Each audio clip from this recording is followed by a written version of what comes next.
Hey, yo, it's me, Pops Van Marmalade, and you're watching the Comics-Related Madness Network. Uh-huh. So come get some. CromCon. CromCon.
Fairview's coffee has mysteriously gone missing. Mayhem ensues when strange, coffee-craving zombies plague the city. Detective Mickey Potatoes, an overworked public servant, uncovers why ordinary citizens are losing their minds and how to stop the coffee apocalypse. But it involves the mafia. And when you're dealing with mafia crime families, nothing is ever easy. The mafia controls everything in the city, including the police, including him. If he breaks the mafia, they will break him. So, the city is without coffee. The city is burning before his very eyes, but he's powerless. Detective Potatoes has the power to stop the coffee apocalypse, but if he does, he could lose everything.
What is Path of the Pale Rider anyway? Is it a comic book?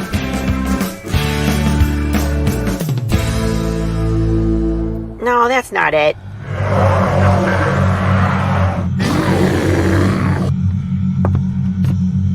Is it this?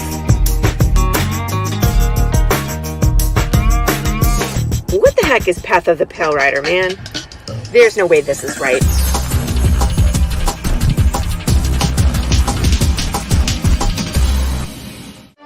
How about this? I have no idea. We don't rob a bank. Oh, it's this.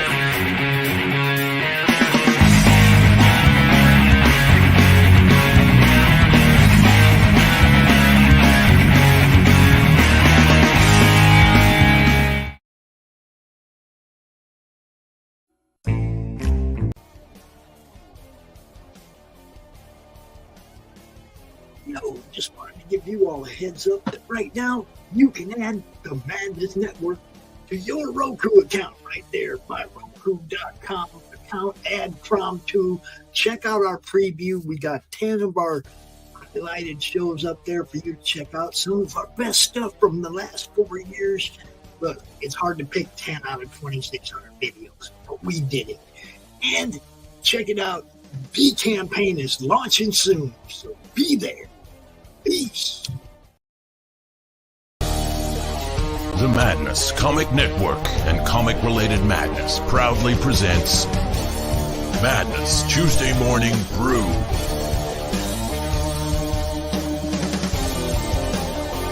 Tune in to our content on Comic Talk with Pops Van Zandt on YouTube.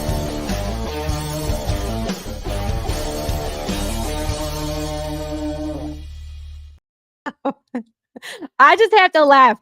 John Westhoff, man, always busting my chops here on the show. Good morning, everybody. It's Tuesday. I am your hostess with the hottest coffee around, Laurie Calcaterra, writer, creator of Path of the Pale Rider. Hey, Happy New Year to everybody. I'm so excited for 2024. I know we all have our goals set. And I have my goals too, and I'm really excited. We are so close to finishing out Path of the Pale Rider issue number 4. And oh, this one is a doozy. I'm just telling you. I keep saying this every week. There's so much great art in this, but it's all spoilers. So I can't share anything. I'm trying to find a little corner that might be interesting on a panel that Marco drew, this amazing panel. And I'm giving you this much because I'm oh, look, this doesn't spoil anything. But talk about a great ending to Act 1. This is going to wrap up Act 1. And then we're going to be heading into that trade paperback next. I'm so excited.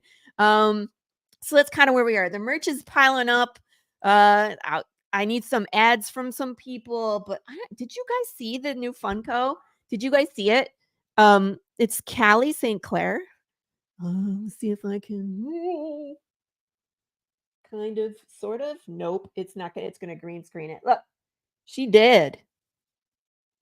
It's the very first human zombie Funko Pop. It won't be the last, just the first. So I was really excited to get her in the collection. Yeah.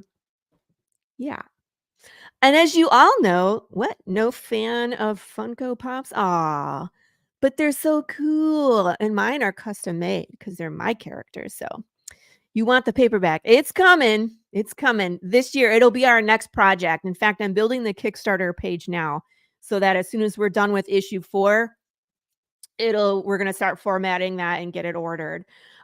Speaking of trade paperbacks, my co-host did one recently, and she's kicking butt and taking names. I know I'm not going to play the whole video, but I made this video for my good friend Carissa. I just love when she's on the show, and I had her 12 times. She's been on 12 times. There's reigning guest with the most appearances. So now we're going to have some fun. Let's bring in our guest, Carissa Grant, too. Well, hello. Hello. Anyway, the lady of the hour, of course, is Carissa Grant. Hi, good morning. Hi. How are you? Waving hand. Carissa, good morning. Good morning. How are you? I'm fantastic. How are you? You said that while you weren't looking at camera, so I think it's not true. When you're like, for those of you who aren't familiar with Carissa Grant, I don't know, what is this, your 4th time, 5th time on the show? 6th time, 12th time? Carissa, hello, good morning. Hi. I'm gonna bring her on. Carissa. Hi. Good morning. How are you? I'm good. Friend and co-host today. Surprised you are listed as co-host today. Carissa Grant. Hi, Betsy. How are you? Good morning. Woo. I'm good. I'm ready for my campaign to end. Every single time you said it's Carissa, I was like, am I on? And it's not. It's the video. So I'm like, But I'm I gonna stand don't here. know if you noticed, but every time I bring you on, I'm like, Carissa. Yeah. Hello. How are you? And it's the same every time. I was like, I didn't realize I was like, that's why I was repeating like, that. yeah. Yeah, that's why I was like, every time you said it, I would look up and I'm like, not yet. Carissa montage. Yes. It's gonna be like 24 minutes by the time we're done with it. Oh, thanks, Charles. I saw the heck out of the floppies. Yeah, trade on the shelf. We're working on that. In fact, Carissa, you just did yours at the end of 2023, right? I did my hardcover. Yep. See it? And I talked her into a hardcover. You're all welcome. So. Yeah, because I was thinking of doing like a soft cover for the trade, and Chris was like, "Why?" And I was like, "Well, and she was like, "No." She's like, "There's no reason to do a soft cover," and I was like, "No, noted." So we'll be doing a hardcover as well, but it's beautiful, and I appreciate Carissa because when we first met, she was starting out, and she has like surpassed me in growth and number of issues. She just keeps going. Really? More Charles debt. says soft covers sell better at the store. What? I did a poll with 10,000 people, and every single freaking person was like, well, not 10,000 voted, but there was like a couple 100 people, and not one person would choose soft cover. Wait, are they choosing soft cover though because it's cheaper? She could sell it for the same price as the soft cover. So hardcover, soft cover, fighting with DC about this price points. Yeah, it's price point. Yeah, but she could sell the soft cover for the hardcover for around the soft cover. So that was the thing. Yeah, of course, soft cover sells more if there's cheaper. But everyone said if the price point was the same or around the same, they would get hardcover. Nobody chose soft cover over hardcover. It's interesting. Yeah. Yeah, we'll have to dig into that more. Charles is saying price points. So yeah. But what if the price point was the same. Yeah. You told me is pretty much what a soft cover is. So yeah, you should stick with that. Oh, but then I have to double my print order. You need 500? No, you don't. No, just hey, Weepa, everybody's here. Good morning, y'all. Happy 2024. It's going to be an amazing year. I'm super excited for 2024. You know what I mean? Like 2022 was the first time we published Path of the Pale Rider. So like 2023 was our first full year doing projects. And I got to say, like, huge growth. So I cannot wait for 2024 where we just continue to grow. And most creators are there, that way too. I got to have a shout out for Charter Comics. They're moving and shaking. Shout out to ASAP Imagination. They're moving and shaking. Everybody's just, really growing and moving this year. Speaking of Charter Comics, I'm Charter Comics. You're Charter Comics. But so is our guest, right? Let's bring him in. It's our good friend, Rick Duree. Good morning, sir. How are you? Hello. Yeah, doing well. Happy New Year. Happy New Year. Yes. We are having a Charter Comics powwow today. Sure. The three of us together. Absolutely. I was watching Melissa's entry, and she's holding a plushie in every one of her videos. Every single. They're my emotional support plushies. Yeah. They keep me from fidgeting. Oh, I still fidget, but they keep me from somewhat. Yay! Yeah. So you guys have a Thank you, lot of comics commenters creators. too. The crowd is full in the chat. We need a that's chat because moderator. Show rules. Rick, you were sandwiched between two women. How does it feel? Devil's It's pretty air. normal for me. He's like, this is normal. Hey, good morning, Doc. Yay. We like love you that. too. I like that, Laurie. You wear your hat as well. That's very cool. Yeah, man. Gotta have I some want kind to of wear my branding, right? hat, but I look like a McDonald's worker. So the head was not a good choice for me. But yeah. Let's see it though. I want to What? see it. You have it with your merch.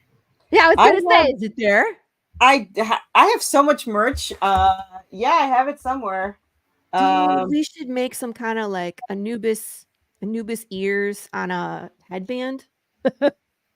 Well, I was going to No? get Anubis. I'd I wear was it. going to get Anubis on as embroidered on the new hats, but they wanted a huge amount of money, so I'm going to find somebody else. She really does. She really does live in merch. I do. I have them Are you talking to all me? literally here next to me. Like I they're love just the in a chatty, the new box. chatty. I The love salamander is cool Chatty. too, but the chatty turned out so cute. He's so Chatty, I told you that he has chameleon. the wires and the wings. Yeah. Yeah, I love Chatty, but he's not until March because that's when he's in the comic, and this one's going to be March too. So I'm excited. But yeah, Yeah. I was looking over some of Chris's Kickstarters, and it's like you're in a shop. You're in a retail store. Huh? 27 tiers. We were laughing about this every time we launch Carissa's Kickstarters. We launch them on the Tuesday morning brew, and we will spend probably a good hour walking through the Kickstarter before we hit the launch button to make sure people can see what all the options are. Right. And then it still takes like another 20 minutes for everybody to funnel through after the live because they're all shopping. Reading, yeah. And I say it every time. I was like, mine's not. I say like it's not instantaneous. It takes about 20 minutes to read, and then at 20 minutes you see like all the lives. Like you have to experience the page. And then she just has so many choices, and I love that like everything is available as an add-on. So they shop. Yeah. And then it's like 20 minutes, like boom, everybody's in. Yeah, it's nice. But you get that heart attack for the 20 minutes. Like I have to keep. They're reading. They are reading. It takes a while to scroll down, and then looking at the new pictures, and especially this time we have the new colorist and the Matt Chambers, and we have the new letter SK, and it's my Matt. Yes, I stole her Matt. Okay, and I let her borrow him back when she has him back. Yeah. Hey, Charles, he says, "Oh, my Anubis stuff is awesome." At least you keep Matt busy. So when we're like dealing with formatting or doing something behind the scenes, Matt's like, "You got pages," and we're like, "Be right with you." Carissa sends him 7. He has like 12 of mine now. So gosh. And I just got 4 more in this morning. Yeah. While I'm sitting here, let's see. He sent. Well, I'm not worried then. Matt's busy. 1, 2, 3, 4, 5, 6, 7, 8. Crap. 8 new pages. Colored. So I'm gonna send coffee. them. Yeah, send coffee. Here you go. Sometimes I wish that I drank coffee, but especially I've been off for 12 days. So I'm working tomorrow for the first time, and I'm just like, why did I do this to myself? So yeah. Kids go back to school tomorrow too. It's hard to be off for so many weeks. I mean, Christmas vacation can be too long of a vacation for sure. Yeah. I know tomorrow morning is going to be rough. My kids are going to be a hot mess at 6:30 in the morning. Yeah. Oh well, such is life. I really love when my friends come on the show because Rick and I have talked. We have hung out we tabled next to each other at Cowtown. Yeah. You know what I mean? We've known each other for a while, but I never really got to ask you, like, what is your origin story? How did you get started in comics? And I love hearing what everybody did to kind of like fall into it. And so this show gives me that opportunity to really like ask you all the questions, and like you're a captive audience and no one can like walk up and interrupt. So when we were at that table down in Fort Worth, I was I think screwing up your sales pitch. I was Like, Rick, Rick, prices. go back to your table, Rick. Yeah, I was imposing on you, but you really helped me a lot, and I do appreciate that. Oh, it was all in good fun. We had a blast. It was a we good took the Mickey convention. out of each other when there was no one walking down the aisle. We had fun. So We're going to be back at the next one too. I like that. I like what Charter does. They do a little bit of everything, so I support that convention. But yeah, my story is pretty basic. It's not too crazy. I never did read comics as a kid. I was raised in the 80s of comics. Huh? Is it blasphemy? blasphemy. Well, I watched the Batman on TV, and it was kind of cheesy, but it was for kids, I guess. And I watched all that kind of stuff, but it never did stand out as really cool. It was just kind of there, colorful and cheesy. The funniest part was when Robin would say bang zip, with the punches and stuff. That was like what it was. So I never got into comics, but then around when I was 30 years old or so, I said, you know what? I've got to find out what's up with this comic scene. And I went on to CBR or whatever the website was that said the top 100 greatest storylines of all time. And I didn't care if it was Marvel or DC or Image or whatever it was, Dark Horse, didn't make a difference. I wanted to read what was the best story. Story is what it is for me. And I started going through these stories that were claimed to be the best. And they were actually very, very good. They were surprising. They were deep. They were character building. They were complex and surprising. People got killed or they didn't. It was really a good time for me to go through those, maybe 30 or 40 of the top 100 graphic novels of all time.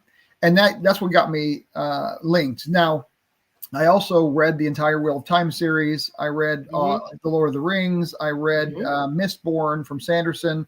I read a whole bunch, the Dresden Files twice. I like these long series where you have lots of books in a row, and it goes on forever. There she goes. Yes.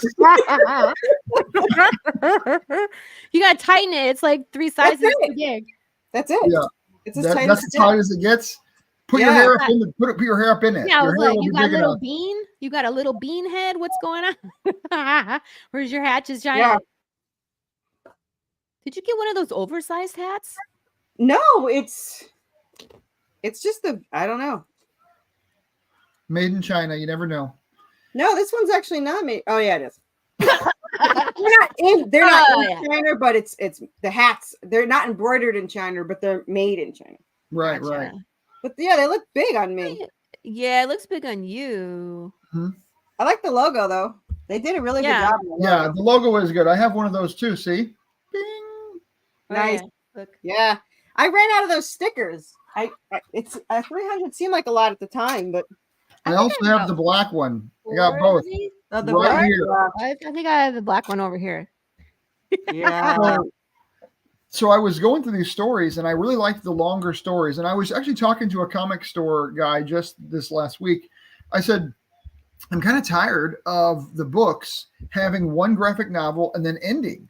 Like I just read a graphic novel, and it had one volume, and I said, okay, I'm ready for number 2, and there's no volume number 2. I'm like, where are these elongated storylines? They're really hard to find these days, which is Carissa's is, yeah. Well, and mine is too. Oh, good morning, Pops. This is actually a great question for Charles, because he's an LCS owner.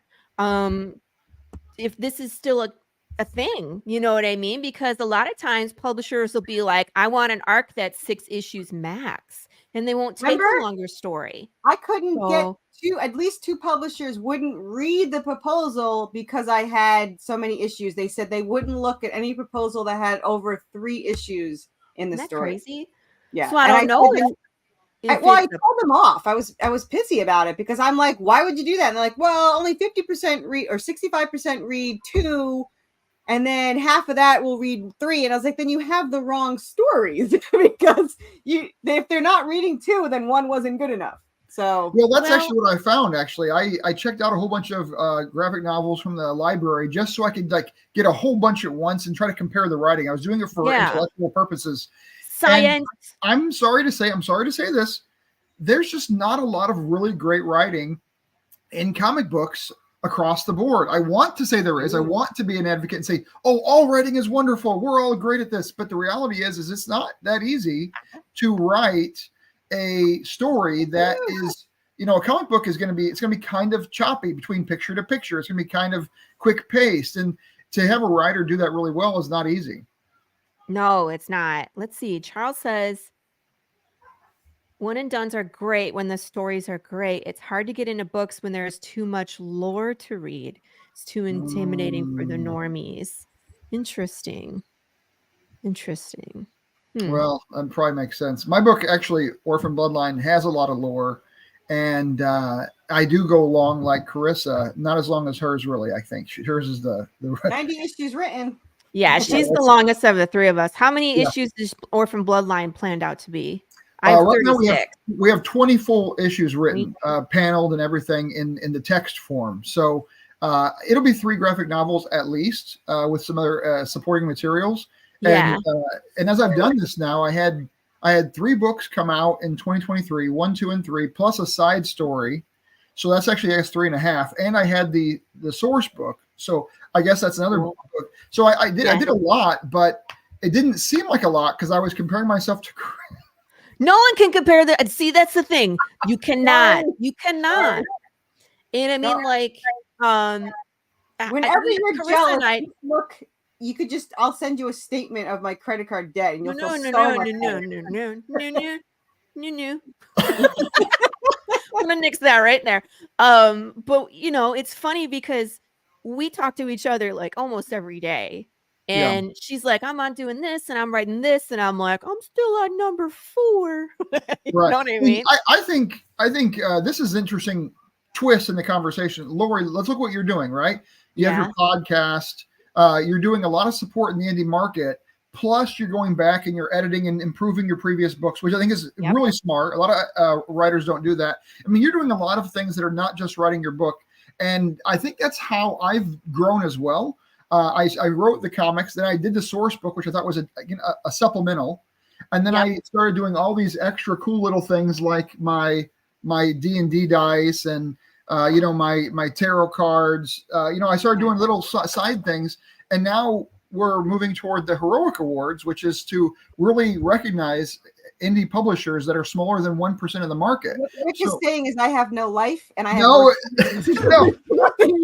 What I'm saying is, sometimes people go down the one path of the writing and the publishing. That's their path. But then other people have, other things that they do in addition to that. And that's just what Laurie is doing. She has like 5 irons in the fire, and you're going full blaze on your one path. It's just focus versus not focus. That's all. What he's saying is that I have ADD, which is accurate. We both hear the negative. I have no life, and you're ADD. Wow. No, we're just kidding. This twisted really bad very quickly. Rick. I know. Rick's like, dang it, 2 women, they're gonna twist everything I say. No, I'm faster. I mean, that's all from. I mean, I get all the credit. My artist is the one that's doing that. I mean, I wrote these before I even started, so we're still writing. We just wrote we started series 3. So we just finished series 3, book 1. So we're still writing, but my artist is fast. Like, I'm not going to take the credit for going fast. My wallet and my artist are the reasons why I'm so fast. I'll go back to that comment in a second. Yeah. Send donations to Rick for recovering after this. Yes.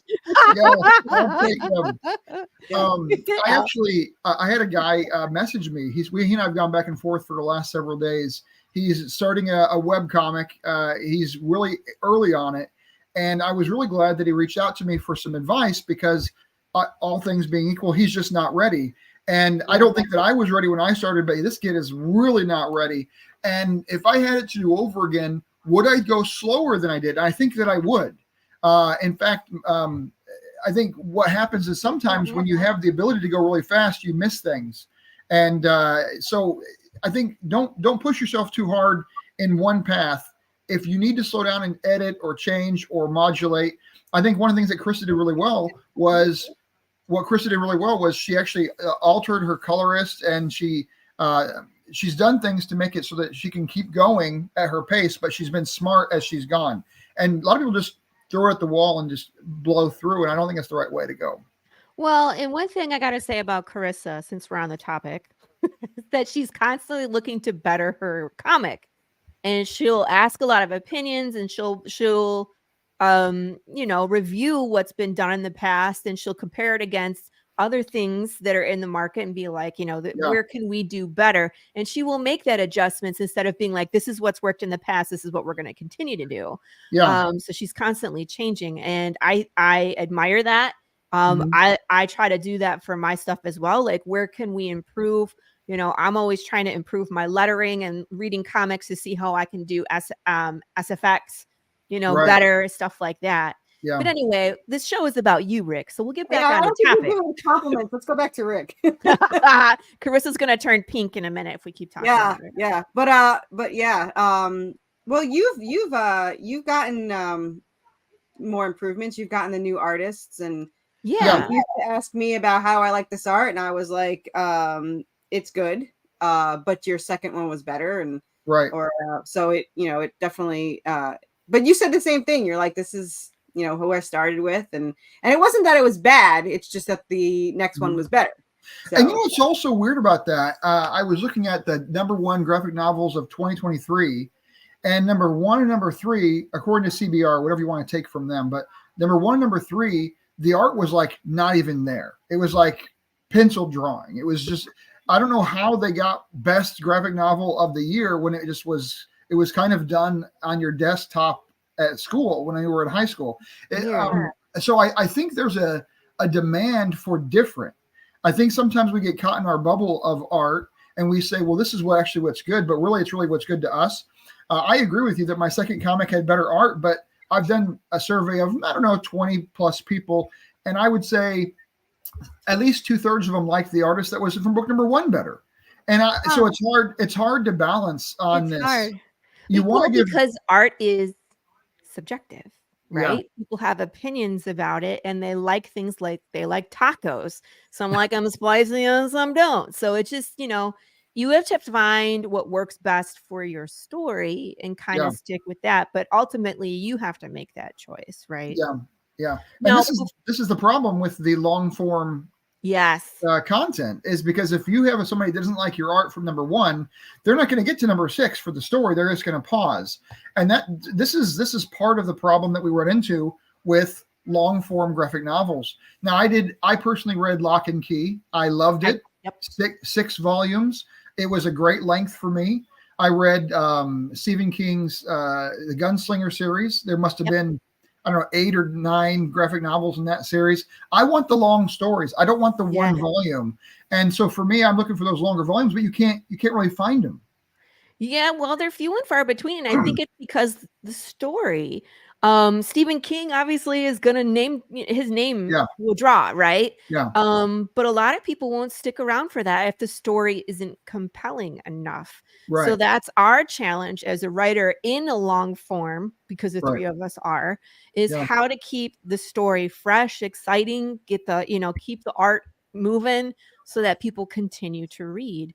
I like to use the method of leave everybody on a cliffhanger of what's going, like drop something important at the end, and then be like, everybody, to me, when they throw their comic because they're mad at my story, I have succeeded, because then they pick it up, they read it again, and then they call me, they swear at me, and then they ask for the next one.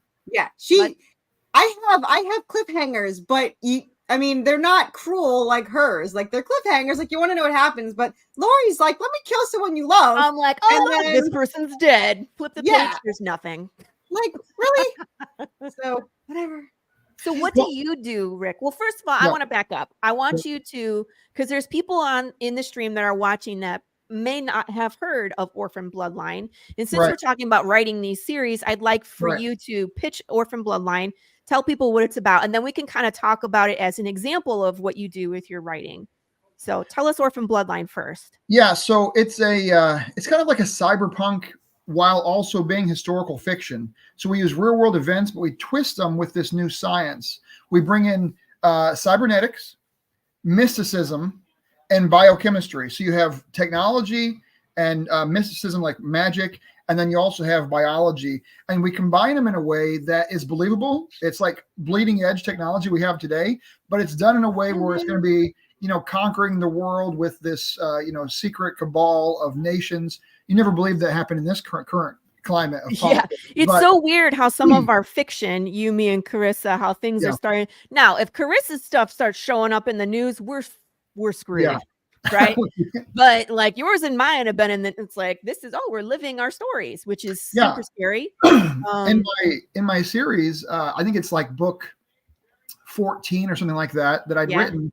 The third Intifada takes place, and it's put in place by the bloodline, the master people behind the curtain, and then all of a sudden we have kind of this Intifada with Gaza, Israel, and I'm like, no, they attacked too early. They needed to wait a year. So my They're book like the came out. cabal. The cabal has found my script. They didn't want to seem contrived. They Yeah. did it early. So that's really the story. I mean, when people read it, and the hard thing for indie comics is to get people to actually read the book. Even if people buy my printed, holographic cover here, they don't even read it. They say, oh, it's too precious for me to read. I have to save it. I can't read it. And I'm like, man, who is going to read this and give me a great review that's a real buyer of the book if all the people who are buying the book don't want to touch it because it looks so beautiful? And I kind of think it's a double-edged sword for me, because I want to give them a high-quality production, which I do, but then they don't want to touch it. So I have to give them 2 of them or something so they can read the one. It's hard to say. But the people who have gone through and read it message me, and they say, wow, this is unbelievable change. Like when you have the dream sequences from the history, and when you have the gory, mad scientist scenes, and when you have, just all this lore that the commenter was saying people don't want to read about lore, which he's the professional. I yield to his knowledge, but me personally, I need that. I need that lore. I want to get deep into these stories, delved into these stories. So for me, that's how I feel about something here. I think that you and I have kind of stumbled upon a way to give people the lore without giving them the lore, right? So you have your extra book, your, what is it called? Source guide. Yeah, source book. Source book. Thank you. So that's a way that if people love lore, like you and me both, we do. We love riddles. We build secrets in, right? Not everybody's into that. As I know, because I know what you found out, what I found out. I wrote all these riddles, and maybe 3 people, sometimes. And your riddles are so good too. They're actually well thought out. They're difficult to solve. I mean, you've put some thought into it. For me, some of them aren't. Like one of them is just a QR code scavenger hunt. They just have to participate. There is no solving. Now, my riddle for number 4 is hard. Is hard. But the riddle for 3 is not. So you can really see like who is interested, and it's only a handful. So the meat and potatoes of the story kind of touches at the lore like yours does. But it's like, if they're really interested in that lore, here's another thing that you can consume in addition to, and then you can dive in for that person who is discerning and wants to know. I think that's the right way to do it. So you're not like, spending pages and pages building this thing that like most people don't care about. Right. And the Riddler. How did you not know this, Quentin? And if you look here, you can see all the riddle. This is like a code in the back of the book. And then in the book, you have these symbols, which are QR codes for music that get you a song for the page. And I've told these things to people, and they're like, oh, that's so amazing, which I appreciate that. I think it is really amazing. But when you're a shop guy and you're trying to sell comics, do you have 20 minutes to go over with somebody about these little nuances that a book has? This is a hard thing that comic shops are running into, is how do you push indie comics with a new character and a new writer and a new publisher that the readers don't know, they're not familiar with, and the reader has like 5 minutes, real fast, 3 minutes to hear from you. How as a shop owner do you do that? I have an answer to that. And actually, Charles Boyer is the one that gave me this answer. It's called a pitch postcard. And I did this for Charles' store, and I've been using it at other stores, and they love it. So it's a postcard where one side is a picture of like the cover for issue 1. Yeah. And on the back is my elevator pitch paragraph. And there's a QR code with a sample of the book. I actually give them the whole first issue. Yeah.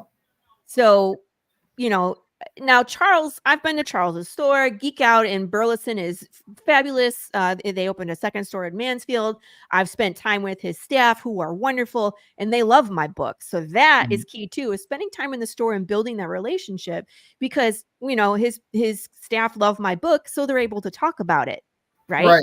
Right. So when they're looking for indie and they're looking for something different, his people are like, hey, guess what? We got this from Laurie Calcaterra, and they're able to talk about it. But if they don't have time, the store is swamped. Hey, throw a pitch postcard in there and be like, check this out. And if you like it, we have it on the shelf. Where's the pitch postcard next to your book on the shelf when you're not there? It's on their counter. Oh, it's on the counter. Check out. Okay. All right. So what I was thinking about what you're saying about how we can help the shops succeed in selling more of our books is I like the idea of collaboration between indie comics where we can get really good stories that we can trust the writing, we can trust the art, we can trust the longevity of the publisher to be there. And then we get a rack, just a single rack. No, not Ovaltine. No, it's not. We love you, Lou. I kind of want it to be now. Like, well, if it was, it would be funny if it was. I'd be like, how did you know? Ovaltine. Yeah. So, like, if we can get a rack and we can get these to the shops that's branded, whether it's Charter Comics or if it's Heroic Award winners or whatever it is, get a rack that has only that company's books, and then we supply the books, maybe even consignment, or I don't know how to do it where anybody makes any money. This is the hard thing. Because we're not nominated. Quentin, get your mind out of the gutter. Right, Lori? What? I said not a rack with Heroic Award winners because we're not nominated. So yeah. Why aren't you? Because I've been messaging Chris Hayes to nominate Charter Comics books. Of course, mine is not going to be able to be nominated at the end, but Charter can, and I keep on messaging him. Chris has got to get you guys' books in. You just called out Chris Hayes on this show. Yep. Chris, what are you doing? Chris is gonna get a plane ticket and show up on your porch. Yeah, I respect Chris, but his communication's got to be better. I'm just saying that. He knows it. He's been a super busy man. His daughter got married. They've all been sick. He's had a lot on his plate this year. 2024, this is the first podcast of the year. What is your goals, Laurie, for this year? My goals? Okay. Well, that's funny. You're interviewing me on my own show, by the way. Well, Psycho Cell 6 is in production right now. Which is your third, right? This is your third book with them. This is the third one in the Psycho Cell series. So I wrote 4, 5, and 6. 5 is, I believe, in formatting and going to the printer. So that one should be fulfilled soon, which I'm really happy with that one. That one's a tense book. And 6 is kind of the finale, and we've done some pretty out there stuff with it. So that one's he's penciling and inking right now. So that one we should see that one fulfilled, which will be, no, we haven't kickstarted that one yet. So William has to kickstarter that one soon, and then that one will come out. So that's Psycho Cell. And then Path of the Pale Rider, we're going to fulfill number 4. That one's almost, it's like, when you see the finish line, you keep wanting to be there. We're almost there. But again, I don't want to rush it. I want it to be what it's meant to be, the best version of itself. So it'll be done when it's done. As soon as that's done, we're going to format that for the trade paperback, and we'll start working on that, getting that out there. So I'm building the Kickstarter for that now. And my goal is to do Kickstarter number 5, fulfill number 5, and Kickstarter number 6 before the end of the year. And if we can the finish trade paperback is part of 6, or it's after 6? The trade paperback is 1 through 4. Oh, okay. Right. But like mine is like first act, second act, third act. And there's like 4 issues in each act. Right. So first act, second act is 5, 6, 7, 8. We won't get to 8 and finish a trade paperback this year. But I would like to do the trade and 2 additional, like 5 and 6. Wait, if we don't finish 6, I would. What? So, time out a second. So the first 3 books were there. You didn't do those. Chris Hayes wrote 1, 2, and 3, right? You're talking about Psycho Cell. I'm talking about Path of the Pale Rider. Oh, see, we switched in the middle, and I didn't follow. I apologize. Yeah. So Path of the Pale Rider 1, 2, and 3 are done. 4 is in production. We're like, I would say like 80% done with it. And then when that's finished, we're going to move to trade paperback for 1, 2, 3, and 4. And then I'm going to Kickstarter 5 and finish 5 this year, and then at least Kickstarter 6. Our timing, the way that it's been, because we've had like printer issues and like colorist issue. So everything, you have an intention of a deadline, and then it gets pushed. for So you're whatever doing- reason. You're doing multiple issues of Psycho Sal this year, 5 and 6 at least, and you're doing multiple issues of Path of the Tail Rider. which is going to be like at least 3 issues. Well, so we're going to do the trade in at least 2 issues. So you're there'll talking be about 3 books of that and 2 books every of other Psycho month. Sal. Every other month is a Kickstarter for you this year. Pretty much. How do you feel about that? Not necessarily mine either. You know what I mean? Like the Roku Kickstarter will be coming up again. Right. So I'm just really looking forward to having more people on the Tuesday Morning Brew, doing that. I picked up another show. I don't know if people are aware, called the Anyone World Showcase, where that's like ASAP Imagination, which is they're a publisher in the UK. They're awesome. And they're starting to move their Any One World books, anything that's a trade paperback, they're pushing into physical stores. So he got a contract with Waterstone, which is basically the UK equivalent to Barnes and Nobles. And they have like 6 of their trades you can purchase from their website, which is amazing. So they have contracts that are started. He's looking to do, I think they're called Indigo, which is the Canadian version of that. And then Barnes and Nobles here in the United States. So it's perfect timing for our trade paperback, because once it's done, Lou knows, the posh bookstore, right? That once our trade paperback is done, you know, that hopefully ASAP, quote unquote, Any One World can help us move that into like a bookstore setting, which would be really cool. They won't take floppies. Obviously, it's a bookstore, but that would be great. So, you know, we got a few things in the hopper. I'm going to be doing short films. I'm going to be doing, my riddles are going to be more in depth. There's a lot. Yeah, there's a lot. I don't know for me, for 2024, I have my wife and I, our goals for 2024 were both the same, which was interesting. Our resolutions were to make more money, get new jobs, and just try to like have like that higher standard of living for 2024. And that's a good goal for anybody, but I think we're actually going to get it done. I just got a new job. I start this week. She is in her congratulations. Thank you. Yeah. She's in her 3rd interview for this amazing job that she's getting. So I think we're going to meet these goals, is our hope. And if that cash starts coming in, then I think that the comic creation from the artist will be quicker, as I'll be able to have more cash to fork out. But, you know, I know that Kickstarter is amazing, 100%, but I don't know that I extremely love the process. Your 30 days of pushing 4 or 5 posts, you know, a day, or messages for a month, it just seems like a lot. What do you think about that? And is there a different way or a better way, or this is just the way? There can be. I think that people like Zim, what's it called? My train derailed. Zymphonic universes. I can't talk. What's wrong? I need more coffee. Excuse me for a second. What do you think, Carissa? What do you think, Carissa, about the Kickstarter model? I'm moving mine to 3 weeks because I think 4 weeks is too long, and that way I have more space between Kickstarters so people can save up money to spend. So because I do have my own every other month. Right now I have 6 planned. The first one is Monday, this coming Monday, January 8th, and then I have March 4th.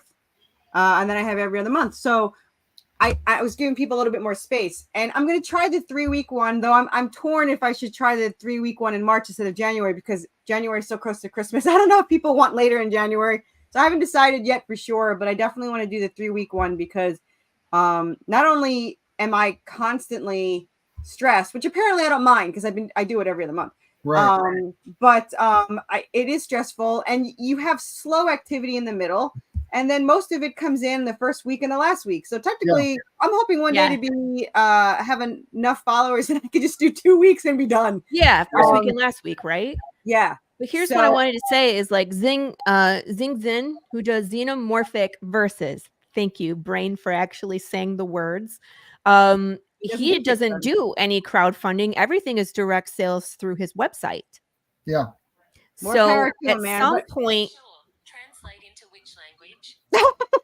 Whose language? Siri. That's Siri asking to translate. Well, I don't blame Xenomorphic. You're Anyway. translating to which language? Yeah, she asked me which one to translate. No, to. the which language? You're getting into the dark stuff over there. Good Lord. What's the But which language? The That point sounds is, I good. think, because William Russell and I just had this conversation too. At which point do you have so many returning customers that it doesn't make sense to run your campaign through Kickstarter anymore? Because if you're pushing everybody to the Kickstarter and the algorithm is only bringing you 10% new people, they're taking more than what they're contributing. Yeah. I think Amazon is still an option. Some people say they go straight to Amazon through a link in there for buying. And then Amazon prints it for you, print on demand. That could be an option. So you don't have to fork the money over in the beginning. I don't know. I just feel like there's going to be a time when Kickstarter is going to be great. It's going to be here, but there's going to be a time when there's another option. I don't know what that option is. And the comic book stores aren't making a ton of money. I went to the stores for Christmas. They had these great, anniversary year thing or holiday thing. And it was buy two, get one free or whatever. And I was thinking to myself, there's no way these stores are even making any money right here. So I don't know. Definitely rough. This year was rough for a lot of comic book stores. My buddy, Fergal Amayo, who's been on the show, he was in Michigan. I did a book signing over there over the summer. He had to close. They're closing this month. So it's been rough out there for a lot of stores. Yeah. I think they've survived by doing Magic and doing tabletop games and doing, Warhammer. Supplementing with other things. Yeah. But comics still come in and people still there are some buyers, but I don't know. There's something to people wanting different. And I don't think that comics are gone. I just think that people want different. And that's why I hope we can put some light on some of these indie creators and get them out there through the Heroic Awards. That's my hope, is that we can get some visibility and throw that stamp on the book saying, best line art or best writer or whatever it is. Because I think the more that we publicize success and exceptional writing and exceptional art and exceptional plots in our books, more people will give us a shot. And if we actually do award the awards appropriately, which we will, obviously, but if we do that and people read the book and this is going to be the best colorist and they see the color is amazing and we get credibility that way, I think it'll keep more of these indie comics going forward. That's my hope. Gotcha. Yeah, let's dive into Heroic Awards. I brought the page up so people can see it. This is a legit thing. You're just starting, and I think this year, correct, is the first time the awards will be sent out. Yeah, we started the community group was put together sometime around October, November. So just recently, a couple months ago, because there was enough energy. We felt that the crowds wanted more of this. I'm a huge fan of Eisner Awards. I'm a fan of Ringo, but to be honest, and I've talked to people who have been judges at those competitions, it's just not, in my opinion, it's not broad or large enough for the industry. There may be 3,000 Kickstarter comic books this year alone. There may be, and that's too many books for just 2 awards to focus on a couple of creators. And to be honest as well, I wanted to really showcase more of the smaller creators. I didn't really want Image. I didn't want IDW. I didn't want Dark Horse. And then I said, well, that's not really what I want to focus on. They might be quote unquote indie, maybe not. Let me ask the audience. And when I asked the audience, I got so many different feedback and input. Some people said definitely include any publisher as long as they don't have ownership of the characters, that the writer keeps the ownership of their character, which is a really hard thing to guarantee that you're going to find that right book. Others said don't include anyone that's not super tiny. We got so much feedback. It told me that the industry is really broken on this, that we're apart, we're segmented in these positions. And there was people that said don't include anybody who's been part of Comicsgator, and then people said only include people that are in the. I just got so much feedback. I got so much feedback, and it was political sometimes, and it was who had a beef with whom. To be honest, I don't like any of that stuff. What I want to do is I want to showcase what is really high quality. Yeah. But I can't be the one to decide that. So I created an advisory council, and these people are the ones who decide the rules, and they decide who's in and who's out, and we do it through committee, because it has to be a community. It can't be Rick Duree. It can't be Carissa. The Carissa would get all the answers right. We know, but we have to go with the community. And that's what we've done, is we've created a community of artists and writers and publishers and marketers of the indie community, and we put them together to form panels. They're kind of like sub-advisory boards for each one. So the best writer will have their own group, and the best line art will have their own group, and the best cover art will have their own group of judges and rule makers. Because to be honest, the artists, they know art, but they might not know writing, and the writers, they know writing, but they probably don't know art. Even though we're as writers, we're buying art from our artists. We're trying to support the artists, and they're trying to support us. We really don't know why this cover and that cover would be a better or worse, quote unquote. And so you really need the professionals in their individual industries. This post you just had there was a joke. This one? Yeah. Right. It looks like Hunger Games. Yeah, honoring exceptional renderings of independent creators. What do you think, Carissa, from what I've been saying here? What's your thoughts? I think I was right in helping you pick that name. That looked good. Oh, you know, this is actually part of the thing, is just you helped, and also we had other people that helped and gave feedback, and I think that's the way this has to work. We have to do it from the ground up. It can't be just one person top down. And I don't remember what the first name was, but it was too common or too overused. I don't remember what it was, but one of them was Anarchy Awards. That was one of them. Yeah, because it's Anarchy Comics and there's the Anarchy publisher, and but yeah, I think you chose well on this one. Yeah. Mike Wheeler gave me some input on this one, and so did yourself and other people. I'm happy to receive help from anybody that wants to serve. That's what we're about. We're about trying to build the indie market and get awareness to these exceptional renderings of independent creators. That's what this is about. So for me, I'm all in on allowing the Heroic Awards to go wherever it goes. I'm not into like forming it and guiding it. I want it to go wherever it goes. And anybody who wants to help, they're welcome. And anybody who wants to be a judge, as long as they have credentials, they can be a judge in their specific line that they're professional at. I mean, I got this idea from being a barbecue judge. I'm a professional barbecue competition judge, which I've done maybe almost 30 competitions. That's amazing. That's how you get to eat the best barbecue, man. Sign me up for that. Yes. And if I would recommend anybody search out your society, your barbecue society in your community, search it out, because you're going to get the best barbecue, but you're also going to meet amazing people, and you're supporting these chefs to help their own meat become that much better, that higher class. And then they open restaurants, and they open food trucks. It's really an entrepreneurial endeavor, which I deeply support. So I took that experience and I put that into the Heroic Awards to break down these categories. And I think if you scroll a little bit more, you might see one of the breakdowns that we did. Well, I wanted to talk to you. We'll come back to this one about the submission rules. But Right here. This one? Yeah. So looking for criticism right there. It says this. I'm asking people to give us feedback. I asked some people who would make the best letterer. And then this is the breakdown, 3 categories: lettering, visual harmony, and book layout. Now, this is not the final. We've edited this 4 times since then, because I've got a lot of feedback from the community, which is what we need to do. We always need to take that feedback and apply it. But generally, the layout for these judging is going to be the category, and then 3 sections that are kind of broken up, and the judge has to rate that section 1 to 5, and then we add up the total overall score, and that's the score for that letterer in that book. Now I put here letter and technical. I'm not sure this is right. After our first year, we may alter this. I'm not going to say this is the only way to do it, but what the feedback we've received was letterer itself wasn't its own category. That's what the feedback that I got.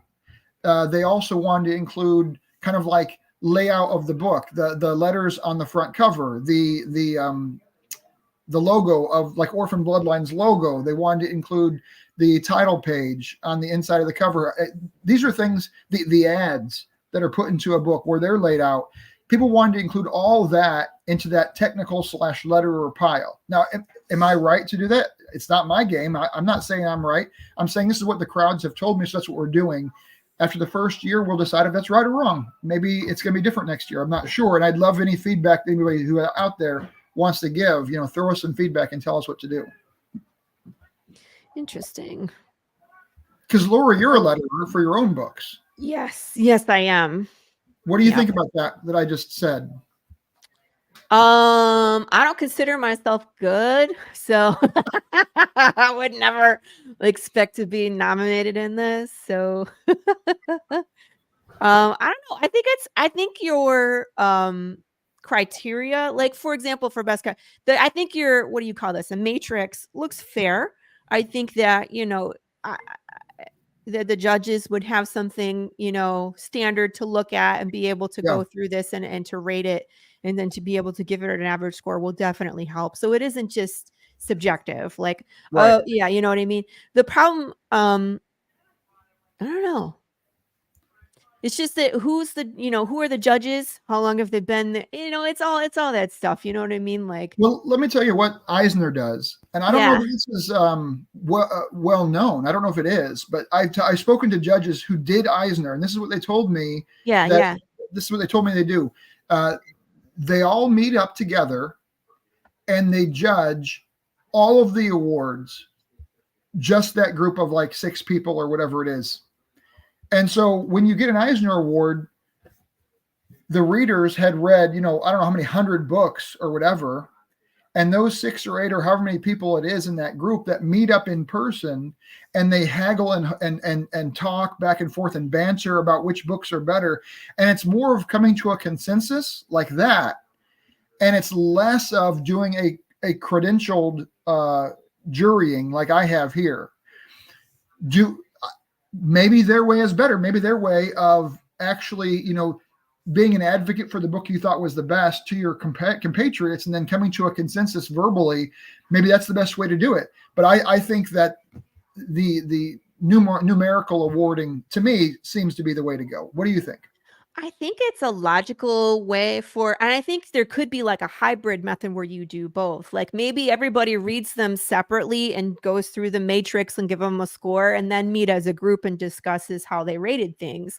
And then can adjust maybe based off of conversation, and then, submit a final that is separate from everybody else. Ultimately, I would hope that everybody is forming their own opinion about what's being read. But it's just so hard to me. Like, how did you go about picking the judges, or was there how did the judges get set even? That's interesting to me. So this is a great question. And to be honest, hold this down for just a second, just so I can hear you better. Yeah. So this is not set yet. The judging starts March 1st. So we have 2 months to really solidify who the judges are. March 1st to no, it's only 1 month. The judging starts February 1st. So we have 1 month to really solidify this. Our position so far is we reached out to, I think it's something like 150 publishers. And we said, you guys are publishers. You guys do this for a living. You guys are either writers or artists or what have you. Would you deem someone in your publishing house or yourself would be good at any of these awards to judge? And which one is your bailiwick, like your bread and butter? And then they send back, this is the person, this is the thing that they're professional in. And we've gathered 150 of these people. So we have lots and lots of judges. And the idea is to go through and see which categories have too many judges. And then I guess our committee will then decide, like, who of those people who have been brought to us are the people who maybe be premier in the industry currently. So we might have to weed through a couple of them and not have them, because just because you say you're good may not be. But we tried to use the community to give us the people. We didn't want to go out and say we knew the people. We wanted the community to give us the people, so that we would then not be so biased. The last thing we want is for us. That's the hardest part of this, isn't it? Yeah. The last how thing do you remain unbiased? Exactly, and that's one of the biggest feedbacks we got in starting this was make sure you're not biased. Don't charge people to enter. Don't make it a profit center. Try to use more and more broad-based support, not just who you know where you're at. And that's what we've tried to do. So if we have 150 judges and they're each nominated themselves and their groups have nominated them for maybe 1 or 2 awards to judge on, now we have, hundreds of people and award judge positions that we can fill. We whittle that down over the next month to these are the 6 or 8 judges for this award. These are the 7 or 9 judges for this award, whatever quantity we ending up having. And then they do the judging over February 1st to the end of March. And then our award ceremony happens at C2E2 in Chicago, end of April. Yeesh. Yes. And craziness. I just have a hard time even considering what you're doing, just because all of the work and everything that goes into setting this up and having the right people in place and then filtering through all the submissions. I do want to go over the submissions process, because Carissa and I were both talking about this, and I was like, I've been so busy, Rick, and I apologize. You and I kind of fell off each other's radar, and you were like, asking me about Heroic, and I was just like, man, I need to pay more attention. Yeah. So I was looking at this specifically. So again, this submission rules is the Heroic Awards. In order to be entered, you have to be a publisher, correct? Yes. Now, publisher means an imprint. So in this case, it could be Path of the Pale Rider if you were not to be subject to charter, or it could be charter and they could say you're in our imprint. With Carissa, same thing. She could say, no, I'm Worthy Chaos. That's my imprint. I'm submitting my own, or charter and her can negotiate, and charter can submit from their breadth of books. Now, the thing about charter really told me that I couldn't, though, because 2 people nominated me for it and you said she's not eligible. Oh, okay. Would you, this is an important question. So to get nominated doesn't happen from a fan saying this is my favorite book. That's not how the nominations happen, because we all have hundreds of deep supporters. What we tried to do this first year, and this could be wrong, I'm not saying this is the best way to go. What we tried to do was we tried to go straight to the publishers themselves, the creators.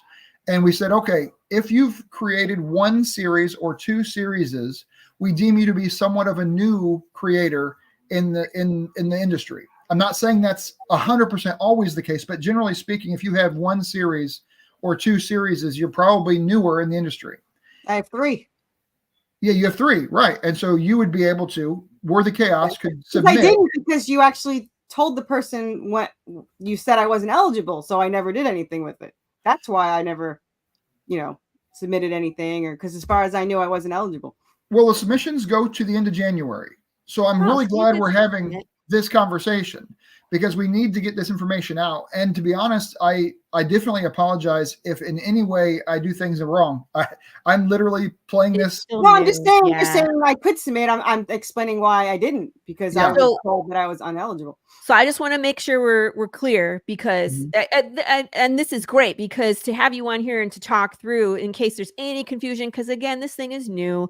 So if people have questions, it's this great time to pick your brain and to get the correct information out there. So this is for publishers to submit nominations, and the publisher needs to have at least 3 imprints under their umbrella in order to participate, correct? Well, now there's 2 tiers, there's 2 paths. Okay. The first path is for people who have 1 or 2 series. Now a series can be a standalone book, or a series can be 19 books. Whatever you deem a series to be in your production for your publishing house, you have to have at least 3 to go this path. But if you have 1 or 2, you can do this path. Let's start with the 1 or 2. So if you have 1 or 2 series, then we deem you a newer creator, and we allow these awards to be sought for you. You can be Indie Creator of the Year. You can be Publisher of the Year. You can be People's Choice Award. There's a few awards that you fall into. Best Cover Art. These are ones that we can do in the initial 1 or 2 series publisher level. If you're in the 3 or more series, so this has been your career for years, and you have multiple successful Kickstarters, and you have a huge following because you have 3 or 4 or 5 series that you're doing, even 10 series, then you get your books are entered into best writer, best interior art, best colorist, all the other series as well. Now, this may sound unfair to people who have 2 series and they're really good, but the reason is this: we've had 150 submissions, and our judges can't read all these books. It's just this is volunteer work, so we had to draw the line somewhere, and we drew the line at 3 series. Okay. Did you have a thought, Carissa? No, I think I get it now. Any thoughts? No, I want to submit. Okay, so the idea is we're going to have lots of publishers that are submitting. I mean, every day I post a new picture of a book that's been submitted for a certain award. I don't list the awards they're submitted to. It's too much work. This is a cut and paste game to get it put out there and posting. But I have posts all the way through the end of February that are going to be going out that are already lined up. There's a lot of entries, and that makes me happy. People are wanting to get a part of it. They think that it could be getting their highlight in their book, which it should. That's the purpose of it. But we had to draw the line somewhere. And so new creators, they're allotted into a few of the awards. And then the people who have created for a longer period of time, they're allotted to even more awards where you have more judging responsibilities. I mean, the judges reading all these books, it's a lot of work, and these are volunteers, and I didn't want to overwhelm them. Yeah, you did mention that I should look into being a judge, and it's just too much work for me. I'm too lazy for that. Yeah, judging is it's going to take some time. I'm going to guess that if a judge is going to judge a certain criteria, I mean, there's 11 places, there's 11 awards. So these 100 and some entries are being filed down into these awards, but you can bet that you're going to judge 15 books. You're going to read, a good number of books. Now, how long does it take you to read an issue? You're not reading 7 issues in the series. You're reading the issue that's been submitted for best line art. I mean, how long does it take you to read and judge one book? What do you think, Laurie? Come back to me in a second. I'm thinking for myself, if I were to read a book that was normal 26 pages or what have you, and I was going to judge it on line art, I'm probably going to spend a half an hour on that book. I'm just going to be guessing as an average. And if you're going to judge 15 books or whatever, you're talking about one full day of judging. You're talking about, 8 hours of judging. And that's what we kind of expect from our judges, is to give us a full day of work to get us their results for their award. Then our award goes out on C2E2 in April. I meet with them on, is it Thursday or Friday this week? And we go into depth more about what we can do to collaborate together. But my hope is that we get a stage position and we have access to the HVAC, the audio video of the Comic-Con. That's our hope. We're working that out this weekend and see what they can do for us. So is this going to be like, you're going to print out, like you're going to have a live show to say who won or the nominees or whatever? That's cool. Yeah. We're doing a live show. We have at least 6 or 8 media arms that want to host it live, maybe simulcast. And I'm not the technology guy. I don't do that. Timothy Fling has offered to be the host. We have other hosts that have offered from other media outlets. It depends on who can do it and who's going to be, the best fit at the time. This is still several months away. So I can submit any number. Like I could submit issue 8 because that has my new colorist in it. It had to come out and had to be published and come out in 2023. Okay, then it can't be 8. It was done, but it wasn't released yet. So yeah. There were a couple really good publishers that I was hoping would participate, but their books came out in 2022, and then now they're coming out in 2024, but they didn't have anything in 2023. And so they're going to be judges. They're not going to be submitting. And anybody who submits, they also will never be a judge for that year. Because it's not fair to submit. Even if you're submitting best writer and you're judging best colorist, we just don't want to have any of that. We want to have all that separate entirely. Yeah. So okay. That's what we're trying to do. That's a tough one to figure out because my artist got better as he went. So obviously 7 would be the best, but there's so many spoilers in there. I can't really. I couldn't even show pages for my Kickstarter. I'm like, what can I put on here that doesn't have? Well, yeah. one thing that will be to your benefit, and I think any publisher or imprint, their benefit is the only people that will see those books are the judges that are in that category. So let's say you were submitting to best letterer, let's just say, and you submitted book number 7. Let's just say the only ones who are reading that book are the 6 or 7 people that are judging for letterer, and no one else will see that. These are all separated into segmented drives where the drive is the link is given to the judge for that particular award, and no one else receives that. I'm not even reading them. I'm not even reading these books because it's not fair to the creator that their books get out there for everybody to see. It's not right. So I'm trying very hard to keep that tamped down. That's good to know. My artist did everything for the book for book 1. So he did sketch, pencil, ink, color, lettering. But yeah, and I really love what you're saying. This is exactly what I was thinking people would say is I can't tell Carissa what Carissa's best book was. Carissa knows what her best book is. She knows what her best art in which book. She knows which plot is the best storyline for which book. You know that. I don't know that. And so you, as Worthy Chaos, let's just say, if you submitted and you have 3 series that you've created, and before the end of 2023, you have 3 series that you've created, then you'd be able to submit to any of those criteria awards. Now you only get to submit 2 issues, and you could only submit each issue for 2 categories. So this one can be best cover and line art. This one can be best story and best letter, or whatever order, however you want to do it. And what that's doing is it's really breaking down people who would say, oh, submit me for all the awards. We can't do that. You need to pick your best at. I could do my issue 4 variant because we all know Ken Hunt's is the best cover for the cover. And then I could do another one for the art inside is what you're saying. Yeah. So number 4 can be best. Yeah. So 4 can be best cover, best colorist, or best cover, best line art, or best, however you want to line it up. You get 2 awards to submit for that issue. And then you can pick a second issue, whether it's 7 or if it's 3 or whatever it is, and say, I'm submitting that one for best whatever. I missed that part. I heard the 2 issues. I didn't hear 2. I didn't get the 2 awards per 2 issues. Okay, that's pretty cool. Yeah. So we're giving every publisher an option to really hone in to where their books are professional. I need to pause for a second. My kid needs clothes. You guys keep going. I'll be right back. All right. Nice. What other thoughts or questions do you have, Carissa? Like how many do you have submitted already? Do you know? Yeah. I think we have in total books.